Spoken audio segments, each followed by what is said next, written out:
नमस्कार विद्यार्थियों, आप सभी का स्वागत है। देखिए, कल अपनी क्लास नहीं हो पाई थी, किसी कारणवश जो है वो समय नहीं मिला। ठीक है, तो आज जो है हम बात करेंगे अपना तीसरा पार्ट जो रहेगा कच्चा चिट्ठा को लेके। और एक महत्वपूर्ण आपको जो है सूचना मैं देना चाहूँगा, वो सूचना ये है कि 25 तारीख के बाद में जो है, जो भी आपके कोई जानकार जो भी हैं, वो अगर तैयारी करते हैं, जैसे मान लो कोई कंपटीशन एग्ज़ाम्स की तैयारी कर रहा है, या मैं बात करूँ तो जैसे फर्स्ट ग्रेड है या रीट है या सेकंड ग्रेड है, उनकी कोई तैयारी कर रहा है, और जो ये चाहता है कि कक्षा 6 से लेके कक्षा 12वीं तक की एनसीईआरटी की जो बुक्स हैं, उनकी वो तैयारी करना चाहता है, तो 25 तारीख यानी 25 जो अपनी अप्रैल रहेगी, 25 अप्रैल से जो है वो मैं जो है स्पेशल क्लासेज जो है उनके लिए शुरू करने जा रहा हूँ, जिसमें आपको कक्षा 6 से लेके 12वीं तक का जो मैटर है वो आपको मिलेगा। एसएसटी को लेके मिलेगा, हिंदी का तो अपना चल ही रहा है। तो जो जीके वाला पार्ट है यानी एसएसटी जो अपनी रहेगी, सामाजिक विज्ञान जो रहेगी, उसको लेके हम वहाँ पर बात करेंगे। और सामाजिक विज्ञान कक्षा 6 से 12 तक की जो है अपनी, वो सारी की सारी ही इम्पोर्टेंट रहने वाली है, क्योंकि जो भी कंपटीशन एग्जाम्स होती हैं उसमें कक्षा 6 से लेकर 12वीं तक का ही मैटर पूछा जाता है। और रीट के जो विद्यार्थी हैं उनके लिए तो बहुत ही महत्वपूर्ण रहेगा। तो रीट के हमारे जो साथी हैं और जो फर्स्ट ग्रेड हैं, सेकंड ग्रेड के हमारे जो साथी हैं, उन सभी को आपको जो है ज़्यादा से ज़्यादा उनको शेयर करना है और ज़्यादा से ज़्यादा उन तक ये हमारे जो वीडियोज़ हैं वो पहुँचाना है। 25 तारीख से जो है उसकी शुरुआत करेंगे, बढ़िया शुरुआत अपन करेंगे। तो चलिए, आज जिस पार्ट को लेके अपन बात करेंगे, जो पहला पार्ट हमारा रहेगा वो रहेगा कच्चा चिट्ठा। और शेखावाटी मिशन 100 के तहत अपन ये बात करेंगे। तो देखिए, सबसे पहले प्रश्न को लेके शुरुआत करते हैं। और यहाँ पर एक और बता दूं कि कच्चा चिट्ठा जो हमारा पाठ है, उसके लेखक जो रहेंगे वो रहेंगे ब्रजमोहन व्यास रहेंगे। पहला ही प्रश्न है कि ब्रजमोहन व्यास ने पुरातत्व सामग्री का संकलन जो है और संरक्षण किसके लिए किया था। तो आपको बता दें कि प्रयाग संग्रहालय जो है उसके लिए ब्रजमोहन व्यास ने जो है पुरातत्व सामग्री का जो संकलन है और संरक्षण है वो किया था। दूसरा हमारा प्रश्न रहेगा कि प्रयाग संग्रहालय के नवीन विशाल भवन का उद्घाटन जो है वो किसने किया था। तो आपको बता दें कि प्रयाग संग्रहालय के नवीन विशाल भवन का जो उद्घाटन है वो किया था JL नेहरू यानी जवाहरलाल नेहरू ने किया था। ठीक है, याद रहेगा, ये भी जरूर याद रखिए। ये जो मिशन 100 है उसको स्पॉन्सर किया है आयाम कैरियर एकेडमी ने। ठीक है, तो चलिए अगला हमारा रहेगा तीसरा प्रश्न जो रहेगा कि ब्रजमोहन व्यास ने संग्रहालय के उद्घाटन के बाद संग्रहालय का दायित्व जो था वो किसे सौंपा था। तो संग्रहालय का जो दायित्व था वो डॉक्टर सतीश चंद्र काला को सौंपा गया था। चौथा हमारा प्रश्न रहेगा कि मैं तो केवल निमित्त मात्र था, अरुण के पीछे सूर्य था, ये किसका कथन है। तो ये जो कथन रहेगा वो रहेगा ब्रजमोहन व्यास का।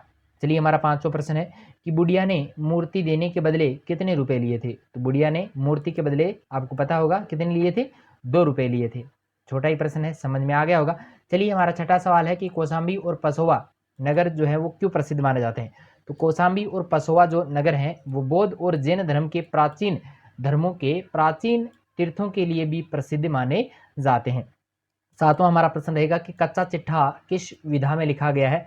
तो कच्चा चिट्ठा जो है वो आत्मकथा शैली में लिखा गया है। ठीक है, और आपको एक विशेष सूचना दे दूं, वो ये रहेगा कि भाई अपना हिंदी साहित्य का जो अपना सिलेबस चल रहा है और जो वीडियोज़ जो अपने पाठों के नहीं डले हैं, उन सभी पाठों के वीडियोज़ जो हैं वो आपको जो आपकी छुट्टियां होंगी उन सब में डाल दिया जाएगा, जो भी 11वीं के स्टूडेंट्स देख रहे हैं। और 12वीं के बाद आपको क्या करना है क्या नहीं करना है, वो आपके एग्ज़ाम्स के बाद में सारे वीडियो डाले जाएंगे। ऐसा नहीं है कि आपका जो हमारा जो चैनल है वो आप अभी 12वीं में है तभी तक आपके लिए काम का रहेगा, ऐसा बिल्कुल भी नहीं है। जब तक आप स्टडी करोगे, जब तक आप जॉब नहीं लग जाओगे, तब तक हमारा जो है चैनल आपके लिए उपयोगी रहेगा, इस बात की गारंटी हम लेते हैं। ठीक है, तो चलिए अभी प्रश्नों को फिर आगे बढ़ाते हैं। चलिए, आठवां हमारा प्रश्न रहेगा कि लेखक का दक्षिण भारत की यात्रा करने का जो मुख्य उद्देश्य था वो क्या था। तो लेखक ने जो है सुन रखा था कि दक्षिण भारत में जो है वो ताम्र मूर्तियां और हस्तलिखित पोथियों की खरीद फरोख्त होती है, उन्हें किसी प्रकार से प्राप्त करने का उद्देश्य जो था वो लेकर वो वहां पर गए थे। ठीक है, चलिए अभी लघुत्रात्मक प्रश्नों को लेकर बात करें। तो पहला प्रश्न रहेगा कि लेखक ने संग्रहालय से नेहरू जी का किस तरह का संबंध दिखाया गया है। कच्चा चिट्ठा पाठ के आधार पर आपको बताना है, नेहरू जी से इसका संबंध किस प्रकार का था वो बताना है। तो नेहरू जी ने जो था वो इनके नवीन संग्रहालय का जो शिलान्यास करवाना वो चाहते थे। नेहरू जी ने विख्यात इंजीनियर से जो है ये नक्शा भी बनवाया और भवन का जो शिलान्यास था वो ओपनिंग जो थी वो भी करवाई थी। चलिए, हमारा दूसरा प्रश्न है कि पसोवा की प्रसिद्धि का कारण क्या था, लेखक वहाँ क्यों जाना चाहता था। तो पसोवा जो था एक बड़ा जैन तीर्थ माना जाता है। वहाँ पर एक छोटी सी पहाड़ी की गुफा में जो है बुद्ध देव व्यायाम किया करते थे। और यह एक किंवदंती भी थी, एक कहावत भी थी कि वहीं पर सम्राट अशोक ने जो है एक स्तूप भी बनवाया था, जिसमें महात्मा बुद्ध के केस और नख खंड रखे गए हैं, नाखूनों के जो टुकड़े हैं वो भी रखे गए हैं। लेखक को जो है पसोवा में जो है मर्ण मूर्तियों के सिक्के और मनके भी मिले हैं। अतः लेखक वहाँ की जो प्रसिद्धि के वहाँ की प्रसिद्धि के कारण और कुछ पुरातात्विक वस्तुएं प्राप्त करने की आशा से जो है वो वहाँ जाना चाहते थे। चलिए हमारा तीसरा प्रश्न रहेगा कि गांव वालों ने उपवास क्यों रखा और उन्हें कब तोड़ा, दोनों प्रसंगों को आपको स्पष्ट करना है। तो देखिए व्यास जो है वो किसी गांव से एक पेड़ के नीचे रखी शिवजी की चतुर्मुखी मूर्ति उठा लाए थे। गांव वाले उस मूर्ति की पूजा अर्चना किया करते थे। जब उनको पता चला कि शिवजी अंतर्ध्यान हो गए हैं तो उन्होंने ठान लिया कि जब तक शिवजी वापस नहीं आएंगे वे अन्न का एक दाना भी नहीं खाएंगे। ग्राम के मुखिया ने इस संबंध में व्यास जी से विनती की कि वे मूर्ति वापस लौटा दें, और मूर्ति को दोबारा से प्रतिष्ठापित होने पर ही गांव वालों ने जो था उपवास तोड़ा था। ठीक है, याद आ गया होगा, सरल प्रश्न है। चलिए चौथा हमारा प्रश्न रहेगा कि 2 रुपयों में प्राप्त बोधिसत्व की मूर्ति पर 10,000 रुपये क्यों न्यौछावर किए जा रहे थे। तो बोधिसत्व की जो मूर्ति थी उस पर लेखक ने बुढ़िया से 2 रुपये में खरीदी थी, उसको संग्रहालय में रखवा दिया गया था। एक दर्शक जो संग्रहालय में देखने आया था उसने उसको 10,000 रुपये में खरीदना चाहता था, क्योंकि इस मूर्ति का निर्माण जो था वो कुषाण शासक कनिष्क के समय हुआ था, और इस प्रकार के लेख मूर्ति के पद स्थल पर उत्कीर्ण था भी, लिखा हुआ भी था। इस मूर्ति के पुरातत्व महत्व के कारण ही दर्शक ने इसके 10,000 रुपये जो है वो लगा रहा था। चलिए हमारा 5वां प्रश्न है कि बृजमोहन व्यास का साहित्यिक परिचय आपको देना है। तो सबसे पहले भाषा की बात करें तो व्यास जी की संस्कृति साहित्य के वो मुख्य जानकार थे। उनकी जो भाषा थी वो परिष्कृत थी, शुद्ध थी, प्रवाहपूर्ण खड़ी बोली का प्रयोग इन्होंने किया है। भाषा में तत्सम शब्दों के साथ में अरबी है, फारसी है आदि के लोक प्रचलित जो शब्द हैं और अंग्रेजी के जो शब्द हैं वो भी आपको देखने को मिलेंगे। यहाँ वहाँ जो है आपको मुहावरों का प्रयोग भी देखने को मिलेगा। शैली की अगर बात करें तो वर्णनात्मक शैली का प्रयोग यहाँ पर किया गया है, साथ ही विवरणात्मक शैली भी इसमें अपनाई गई है। कृतियों की बात करें तो जानकी हरण है, ये कुमारदास कृत का इन्होंने अनुवाद किया है। पंडित बालकृष्ण भट्ट की जीवनी इन्होंने लिखी है। पंडित मदन मोहन मालवीय की जीवनी इन्होंने लिखी है। और मेरा कच्चा चिट्ठा ये एक आत्मकथा भी इन्होंने लिखी है। ये कुछ इंपॉर्टेंट इनकी कृतियां थी। अभी हम बात करेंगे निबंधात्मक प्रश्नों को लेकर। पहला हमारा प्रश्न है कि मैं तो निमित्त मात्र था, अरुण के पीछे सूर्य था। व्यास जी के इस कथन का आज से आपको स्पष्ट करना है। तो प्रयाग संग्रहालय को बनवाने और स्थापित करने के लिए व्यास जी ने जो था वो कठोर परिश्रम किया था, और इसको स्थापित करने का पूर्ण जो श्रेय है वो उन्हीं को जाता है। परंतु उन्होंने श्रेय प्रकृति को दिया। उन्होंने स्वयं को अरुण प्रकाश माना, स्वच्छ प्रकाश माना, लाल प्रकाश उन्होंने माना। अरुण के पीछे सूर्य होता है, उसके तेज संसार में फैला अंधियारा वो दूर करता है। इस लेखक ने स्वयं को अरुण और उसको प्रेरित करने वाला सूर्य बताया है, ईश्वर माना है। जो सूर्य प्रेरित करने वाला जो सूर्य है वो ईश्वर को माना है, और ईश्वर ने प्रयाग संग्रहालय बनाने का महान कार्य किया है। लेखक तो केवल निमित्त मात्र है, एक साधन मात्र है। इस स्वीकृति से व्यास जी की विनम्रता जो है वो प्रकट होती है। वेरी मोस्ट इंपॉर्टेंट क्वेश्चनों में से एक माना जाएगा। चलिए हमारा दूसरा प्रश्न है कि कच्चा चिट्ठा के आधार पे प्रयाग संग्रहालय को बृजमोहन व्यास के योगदान पर आपको प्रकाश डालना है।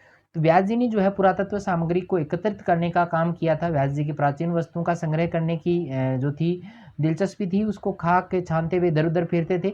वे लोग लालच से दूर रहते थे। पुरातत्व महत्व की बोधिसत्व की मूर्ति जो मात्र 2 रुपये में मिली थी कि 10,000 रुपये मिलने पर भी उन्होंने उसको नहीं बेची, और एक समृद्ध संग्रहालय का निर्माण उन्होंने करवाया। प्रयाग संग्रहालय के भवन का पंडित जवाहरलाल नेहरू से शिलान्यास भी करवाया, और उन्हें संग्रह करके अभिभावक डॉक्टर सतीश चंद्र काला को संग्रहालय के संरक्षण और परिवर्धन की जिम्मेदारी भी सौंप दी, और उन्होंने संन्यास ले लिया। निश्चय ही प्रयाग संग्रहालय को निर्मित करने में व्यास जी की महत्वपूर्ण भूमिका रही है।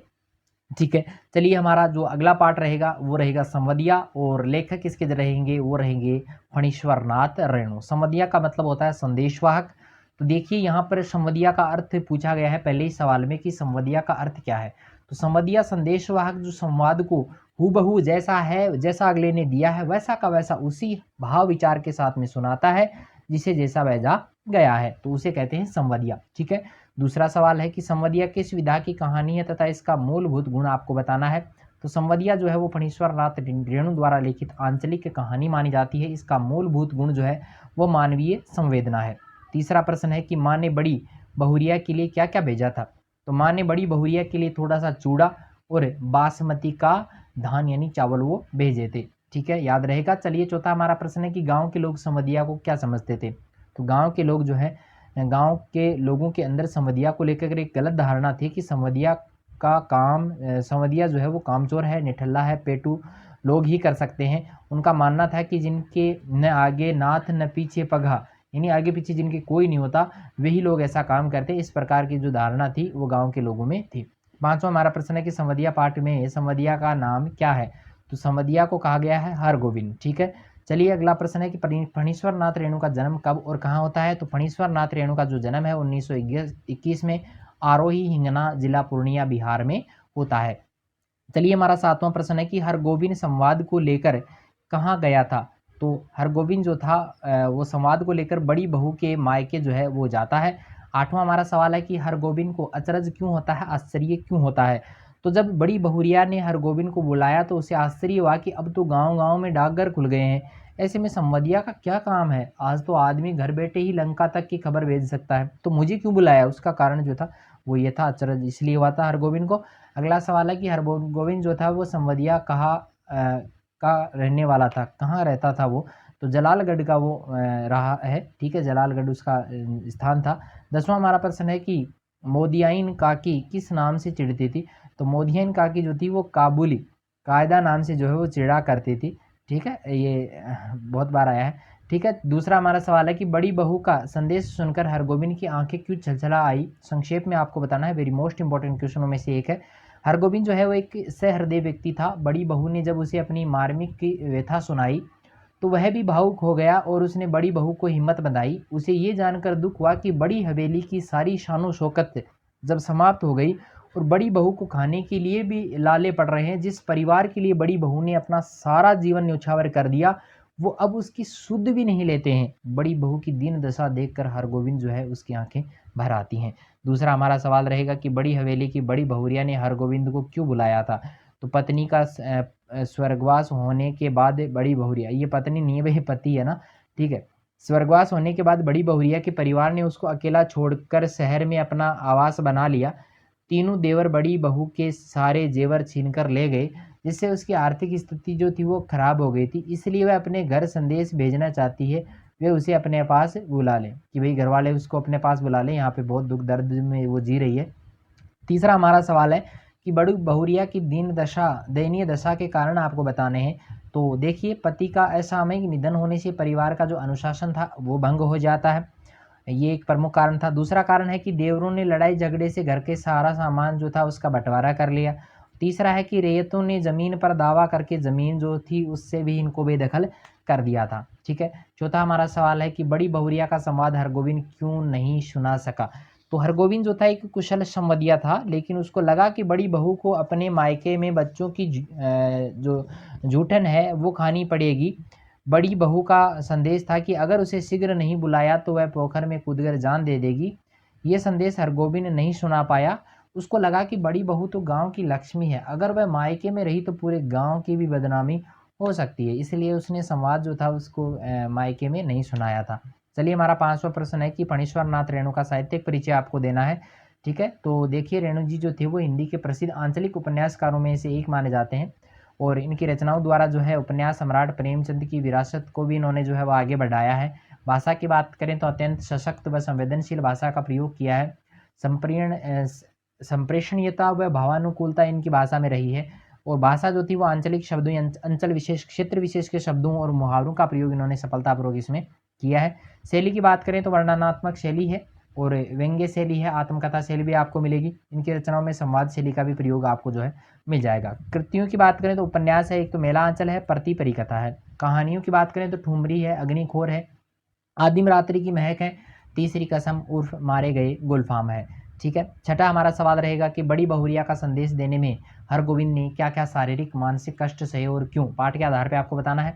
तो हरगोविंद जो था वो एक ईमानदार व दृढ़ प्रतिज्ञ संवदिया था। सर्वप्रथम वह इस उलझन में रहा कि अगर उसने बड़ी बहू का संदेश हूबहू सुना दिया तो पूरे गांव की बदनामी होगी। संवाद दिए बिना लौटते वक्त उसने राह खर्च नहीं लिया और बिना टिकट यात्रा करना उसे उचित नहीं समझा और पैदल चलकर 20 कोस का रास्ता भूखा प्यासा तय किया। यद्यपि उसके पास बड़ी बहुरिया की माँ का दिया हुआ चूड़ा था, बासमती धान था, परंतु वह बड़ी बहू की अमानत थी, इसको वह कैसे रख सकता था। भूख और प्यास की वजह से वह बेहोश भी हो गया था। ये सब उसने बड़ी बहू और गाँव के लिए किया क्योंकि वह बड़ी बहुरिया का बहुत सम्मान करता था। वेरी मोस्ट इंपॉर्टेंट क्वेश्चन है। चलिए हमारा 7वां सवाल रहेगा कि संवदिया की परिभाषा बताते हुए इसकी प्रमुख विशेषताओं पर प्रकाश आपको डालना है। तो संवदिया वह होता है जो एक व्यक्ति का संवाद दूसरे व्यक्ति तक पहुंचाता है, बदले में कुछ पारिश्रमिक भी वो लेता है। एक अच्छा संवदिया संवाद भेजने वाले की बात को हूबहू उसी शब्दों में, उसी संवेदना के साथ में, उन्हीं भावनाओं के साथ में कहता है। संवदिया का काम सिर्फ संवाद पहुंचाना ही नहीं, वरन भावनाओं को भी वहां तक पहुंचाना होता है। ठीक है, मेरे ख्याल से आपकी सारा का सारा समझ में आ गया होगा। फिर भी आपके कोई दिक्कत है तो आप कमेंट जरूर करें। वीडियो अगर पसंद आया तो लाइक जरूर करें। और एक मोस्ट इंपॉर्टेंट जो बात मैंने आपको शुरू में बताई थी वो आपको 100% याद रखनी है। अपने जो वीडियोज हैं उनको ज़्यादा से ज़्यादा शेयर करना है आपको। भी मैं और कुछ नहीं मांग रहा हूँ आपसे, आपको सिर्फ वीडियोज़ शेयर करने के लिए कह रहा हूँ। ज़्यादा से ज़्यादा लोगों को जो है अपने साथ जोड़ने के लिए मैं कह रहा हूँ, ताकि वो भी हमारे साथ जो है अच्छी तैयारी कर सकें, अपने साथ वो भी जो है पढ़ने का आनंद ले सकें। ठीक है, और भी बहुत कुछ कुछ दिनों आगे आने वाले दिनों में जो है बहुत सारी कक्षाएँ आपको मिलेंगी। और जहाँ तक हो सकेगा मैं जब भी अपना महीने 1.5 महीने बाद में जो है अपन और भी टीचर्स को लाने की कोशिश यहाँ पर की जाएगी। ठीक है, तो चलिए आज के लिए इतना ही। मिलते हैं फिर एक नई वीडियो के साथ में, तब तक के लिए धन्यवाद।